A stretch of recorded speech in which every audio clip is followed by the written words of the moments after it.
안녕하세요. 오늘은 인류가 만들어낸 가장 신비롭고 강력한 항공기 중 하나인 B2 스피릿, 스텔스 전략 폭격기의 모든 것을 파헤쳐보는 시간을 갖겠습니다. 시청하시기 전에 구독과 좋아요는 동영상 제작에 큰 힘이 되며 알림 설정까지 부탁드립니다. 자, 그러면 시작해볼까요? B2는 단순한 폭격기를 넘어 첨단 기술의 집약체이자 냉전 시대의 산물이며 미래 항공 기술의 방향을 제시한 상징적인 존재입니다. 이 놀라운 비행체가 어떻게 탄생했고 어떤 능력을 지녔으며 현재는 어떻게 운용되고 있는지 자세히 알아보겠습니다. B2 스텔스 폭격기는 1980년대 냉전의 한복판에서 그 개발이 시작되었습니다. 당시 미국과 소련은 핵무기 경쟁과 함께 상대방의 방공망을 뚫고 목표물을 정확히 타격할 수 있는 수단 개발에 열을 올렸습니다.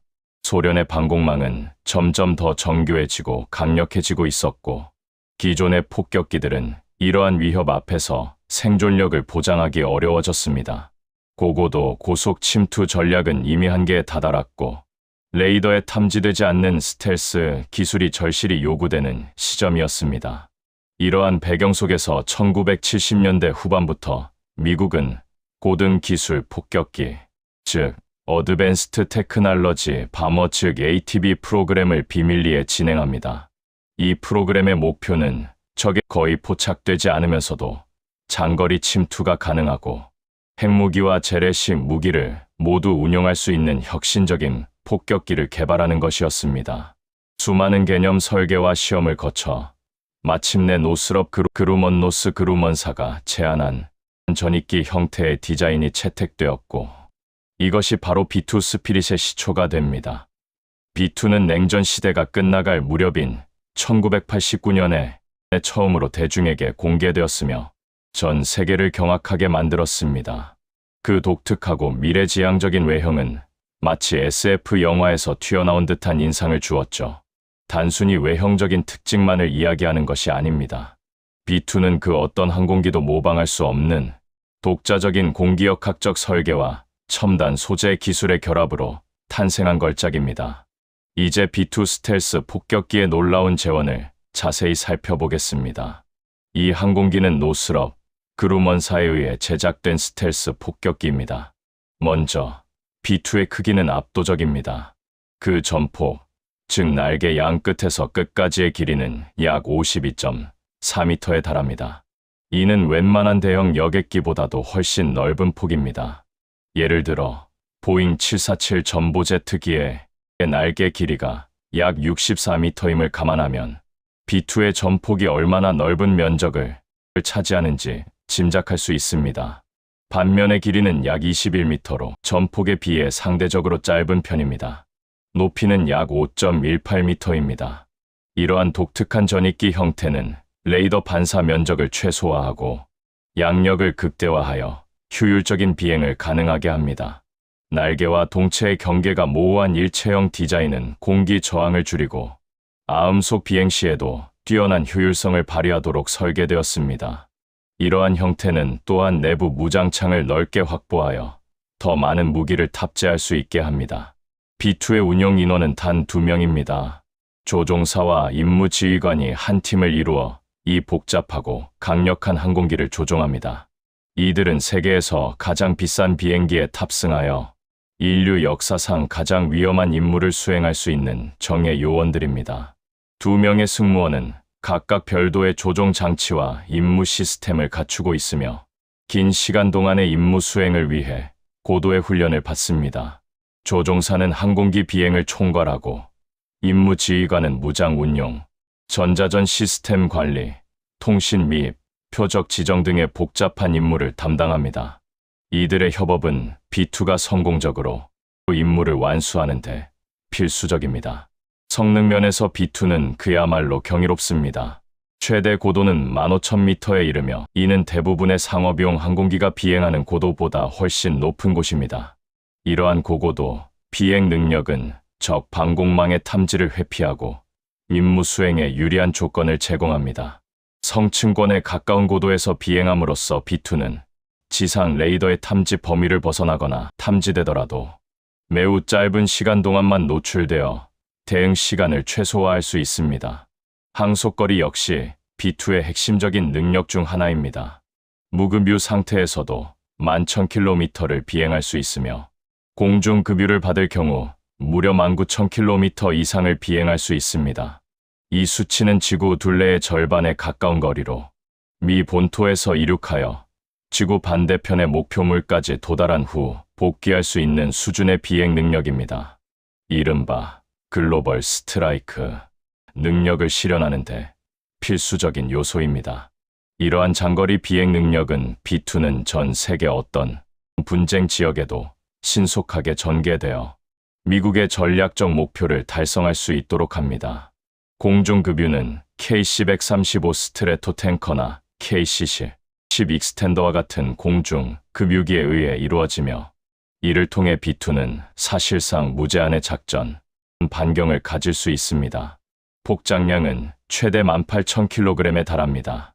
B2는 재래식 폭탄뿐만 아니라 핵무기까지 탑재할 수 있는 유연성을 지니고 있습니다. 내부 무장창은 2개의 대형 로터리 발사기로 구성되어 있으며 각각 16개의 MK82, 500파운드급 폭탄, 조인트 다이렉트 어택 뮤니션과 같은 정밀 유도 무기 또는 8개의 MK84, 2000파운드급 폭탄을 탑재할 수 있습니다. 특히 최강의 벙커버스터로 알려진 GBU-57AB, 매시브 오디넌스 페네트레이터 MOP를 2발까지 내부 무장창에 탑재할 수 있습니다. 이 MOP는 최대 60m의 암석 또는 18m의 철근, 콘크리트를 관통할 수 있는 능력을 가지고 있어 적국의 핵심 지하시설을 파괴하는 데 특화되어 있습니다. 이는 적의 가장 깊숙한 곳에 숨겨진 지휘, 통제시설이나 핵 관련 시설 등을 무력화하는 데 필수적인 역할을 합니다. B2는 스텔스 구성으로 대형 공대지 스탠드오프, 무기를 탑재할 수 있는 유일하게 공인된 운용 항공기입니다.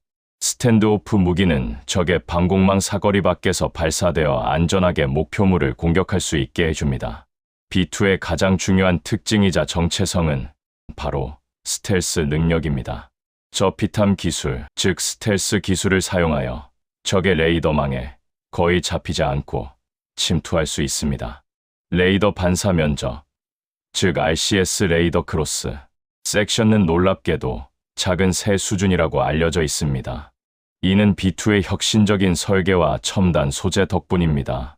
B2의 외형은 평평하고 각진 부분이 없이 매끄럽게 연결되어 있으며 이는 레이더파가 특정 방향으로 반사되도록 유도하여 레이더 수신기로 돌아가지 않게 합니다. 또한 레이더파를 흡수하는 특수 도료 램 레이더, 앱소벤트 머티리얼을 기체 표면에 도포하여 레이더파의 에너지를 열로 전환함으로써 탐지를 더욱 어렵게 만듭니다. 이러한 기술은 단순히 외형에 그치는 것이 아니라 엔진 흡입구와 배기구의 설계, 랜딩 기어 수납부 등 모든 면에서 스텔스 성능을 최적화하기 위해 고안되었습니다. 또한 엔진의 열 배출을 최소화하고 소음도 줄여 적외선 탐지나 음향 탐지에도 대비했습니다. 엔진 배기구는 기체 상부에 위치하여 지상에서 발생하는 적외선 신호를 최소화하며 특수 설계된 노즐은 배기가스를 희석하여 열 신호를 줄입니다. 이러한 스텔스 능력 덕분에 B2는 정교한 방공망도 효과적으로 돌파할 수 있으며 적에게 선제적인 기습 공격을 가할 수 있는 전략적 우위를 제공합니다. 첨단 전자 장비도 빼놓을 수 없습니다.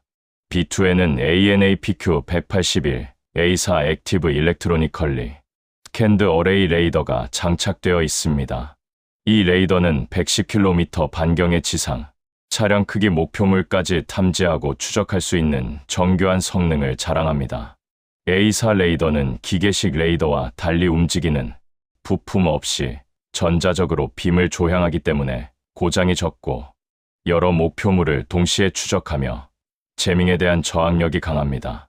또한 지형 추적 모드를 통해 적어도 침투 시에도 안전하게 비행할 수 있도록 돕습니다. 이 외에도 다양한 전자전 장비와 통신 장비가 탑재되어 임무 수행 능력을 극대화합니다. 통합된 항공전자 시스템은 조종사와 지휘관에게 실시간으로 전장 상황을 제공하며 작전의 효율성과 안전성을 보장합니다. 위성 통신 시스템은 지구 반대편에 있는 지휘부와도 끊김없는 연결을 유지하게 해주어 장거리 임무의 성공적인 수행을 지원합니다. 그렇다면 미국은 이 엄청난 폭격기를 몇 대나 보유하고 있을까요? B2는 총 21대가 생산되었습니다.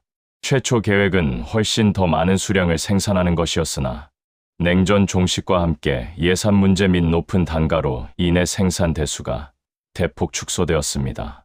안타깝게도 2008년 괌에서 스피릿 오브 캔자스라는 이름의 B2 스텔스 폭격기 1대가 이륙 중 추락하는 사고로 손실되어 현재는 총 20대가 존재합니다. 이 사고는 B2 역사상 유일한 손실로 기록되어 있습니다.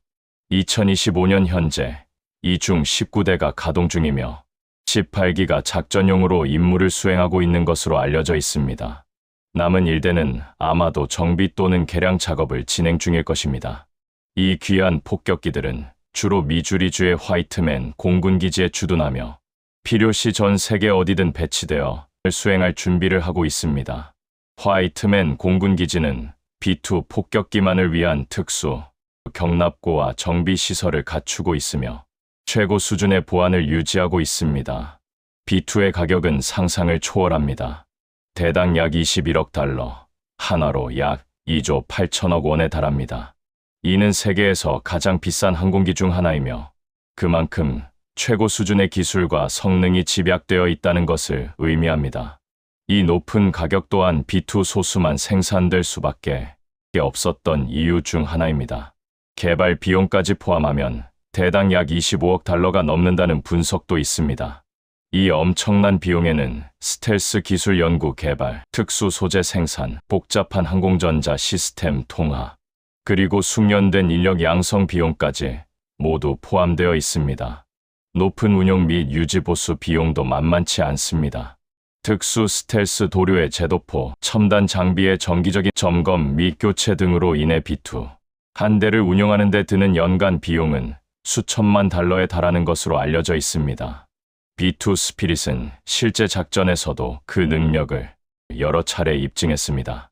최초의 실전 투입은 1999년 코소보 전쟁 당시 유고슬라비아 공습 작전인 작전명 얼라이드 포스 오퍼레이션 얼라이드 허스였습니다. 당시 B2는 미 본토 미주리주 화이트맨 공군기지에서 이륙하여 공중급유를 받으며 대서양을 횡단, 유고슬라비아 상공에서 정밀 폭격 임무를 수행한 후 다시 본토로 귀환하는 약 30시간에 달하는 장거리 임무를 성공적으로 완수했습니다. 이는 B2의 장거리 작전 능력을 전 세계에 각인시킨 사례입니다. 이후 아프가니스탄 전쟁 항구적 자유작전, 이라크 전쟁 이라크 자유작전, 2011년 리비아 내전 개입 등 다양한 분쟁 지역에서 핵심적인 역할을 수행했습니다. 미 본토에서 직접 출격하여 장거리 폭격 임무를 성공적으로 수행했습니다. 특히 2025년 6월 22일 미국이 이란의 핵심 지하시설을 정밀 타격하는데 B2가 사용되었다는 정보는 그 강력한 파괴력과 침투 능력을 다시 한번 확인시켜 줍니다. 이러한 작전들은 B2가 단순한 전략 폭격기를 넘어 미국의 전 세계적인 군사 개입 능력과 억지력의 핵심적인 요소임을 보여줍니다. B2는 적의 방공망이 매우 강력한 지역에서도 언디텍티드, 즉 탐지되지 않고 침투하여 고가치 목표물을 파괴할 수 있는 유일무이한 수단으로 평가받고 있습니다.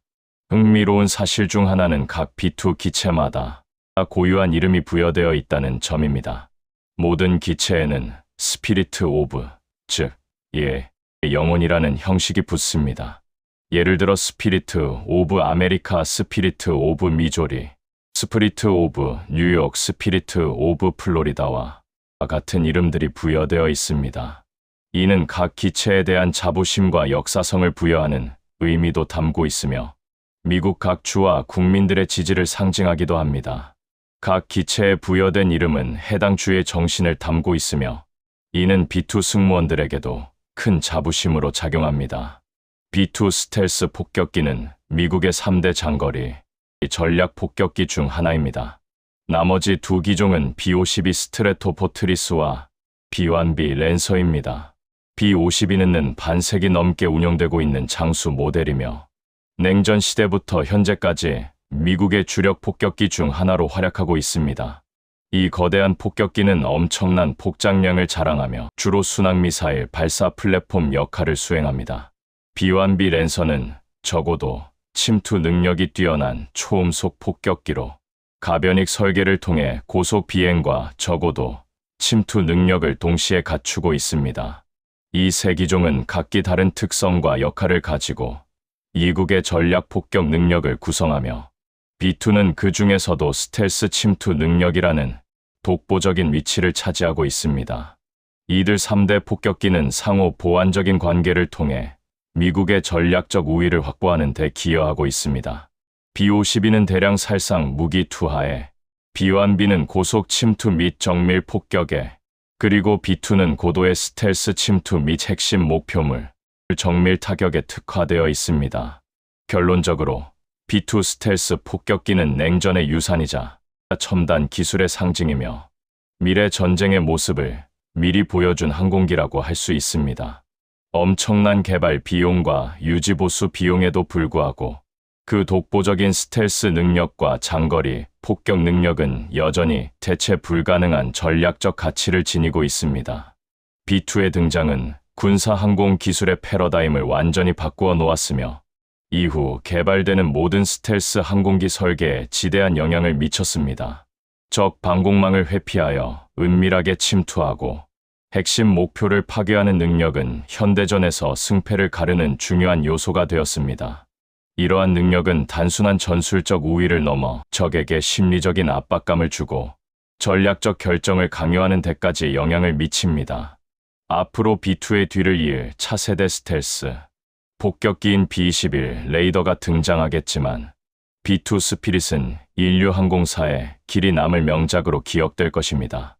B-21 레이더는 B-2의 스텔스 기술과 장거리 침투 능력을 계승하면서도 더욱 향상된 스텔스 성능, 개방형 시스템 아키텍처, 그리고 인공지능 기반의 첨단 자율운항 능력을 갖출 것으로 기대됩니다. 하지만 B-2 이룩한 기술적, 전략적 성과는 여전히 그 빛을 잃지 않을 것입니다. 오늘 B-2 스텔스 폭격기에 대한 모든 것을 알아보는 시간을 가졌습니다. 이 놀라운 항공기가 우리에게 던지는 메시지는 단순한 기술력을 넘어 국가 안보와 전략적 우위 확보를 위한 끊임없는 노력의 중요성일 것입니다. 도움이 되셨나요? 그렇다면 구독과 좋아요 다시 한번 부탁드립니다. 시청해 주셔서 감사합니다. 다음 시간에는 또 다른 흥미로운 주제로 찾아뵙겠습니다.